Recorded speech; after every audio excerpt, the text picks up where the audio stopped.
Hey guys, welcome to WhiterApps. Dream big, we'll build bigger. No matter you're a startup or a business looking to scale digitally, you're at the right place. At WhiterApps, we excel in providing custom solution to any technology problem you have.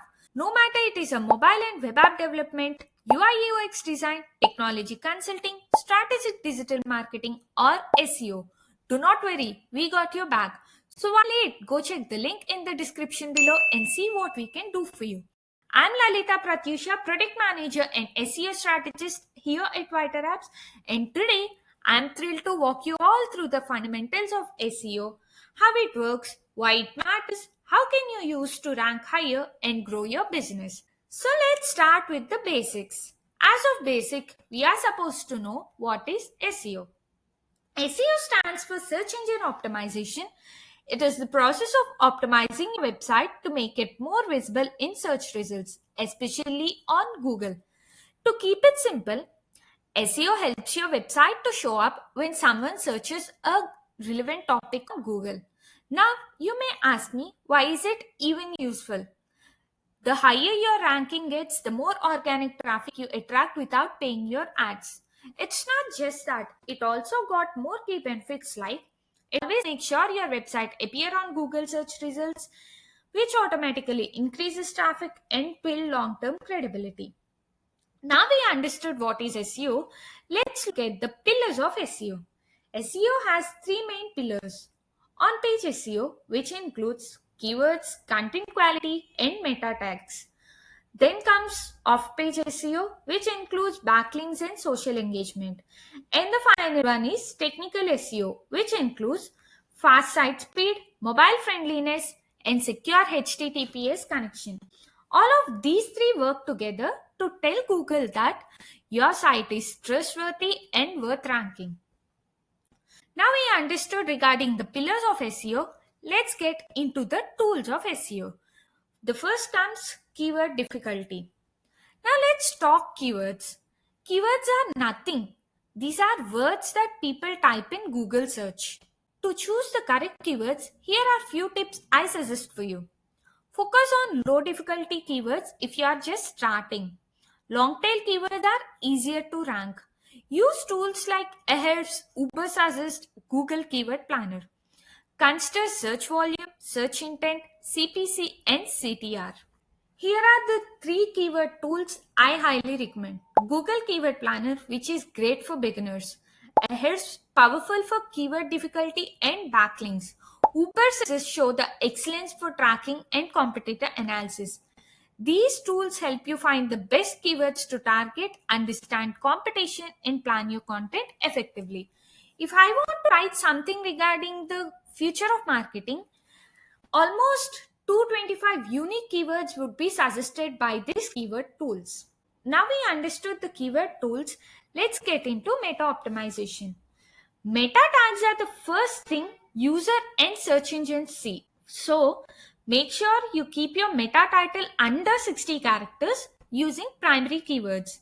Meta description should be clear and it should be under 150 characters, explaining all of your content in 150 characters. Include your focus keyword in early of the content.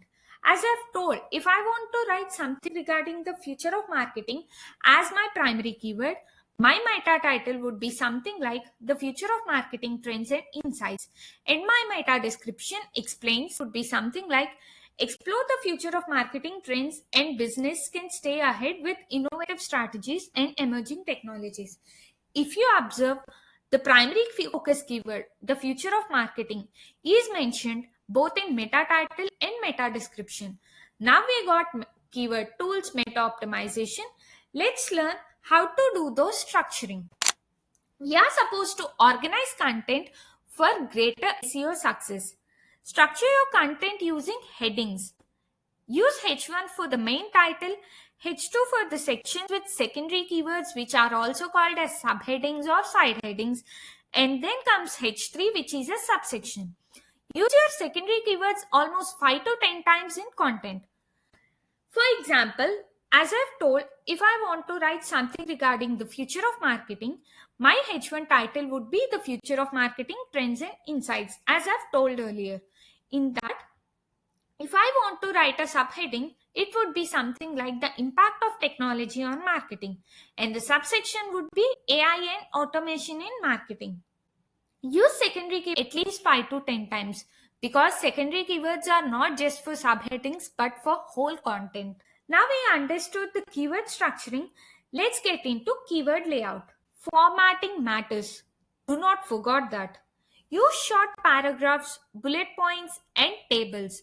It will automatically improves the readability with a clearer structure, which also improves SEO. Use internal links as they guide readers to other posts of your website and external links as they build trust using credible sources.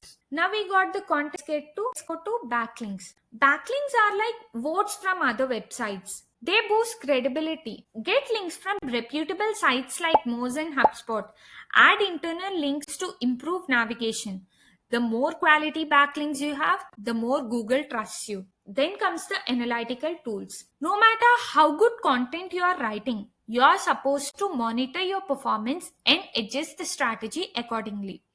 To track progress, use analytical tools like Google Search Console and GA4, which is also called as Google Analytics. Google Search Console help you check search performance while Google Analytics track your user behavior. Review your content regularly and adjust your content based on the comments given. Don't forget images. Proper image handling help you improve SEO into the next level. For that, you are supposed to compress them for faster loading, add alt text using keywords to improve SEO, and name the image properly. If I was supposed to save an image for of marketing, then I am supposed to name it like future of marketing strategy.jpg, not something that I have directly downloaded from Google. Guys, write for humans first, then optimize the search engine. Write simple and engaging content. Use short and clearer sentences. Stick to active voice and minimize the usage of passive voice. Ensure clarity and make sure you hook your readers in the very first few lines of the writing. Effective writing is a key tool for SEO. URLs. Now, if you're writing something on WordPress, then you'll be automatically getting a SEO rank math plugin, which is URL structure. But what if you're not writing on WordPress but somewhere else? Then make sure to keep URLs clean and keyword rich. Use a focus keyword in URL. Keep it under 75 characters. If I am supposed to write regarding the future of marketing trends, then I'll use something like this so that my URL looks clean and neat and Google feels that I have something relevant to people's search. SEO isn't just about rankings, it is about engagement also. For that, use strong call to actions, ask for comments, shares, or feedback. For example, for the same topic as I've told, if I'm writing regarding the future of marketing itself, I should end it using something like, what do you think about the future of marketing? Share your thoughts below. Do not forget to like. Like that, use any call to action to engage your readers so that they will revisit your website for anything new in future. So these are the main tools for SEO optimization, and let's just have a quick recap. Firstly, use right tools for keyword research. Structure content using headings and links. Optimize meta tags, images, and URLs. Monitor and improve with analytics. I know that SEO takes time, but with consistency and strategy, you'll surely see the results. So do follow it. Thank you for watching. If you're ready to boost your SEO and digital marketing game, WhiterApps is always here to help. It's just not about digital marketing strategy or SEO. Do not forget, we also help you for mobile app development, web app development, technology consulting. Any tech problems? WhiterApps is the solutions. Don't forget to like, share, subscribe for more tips on digital growth. See you on next video. Thank you guys. Have a great day.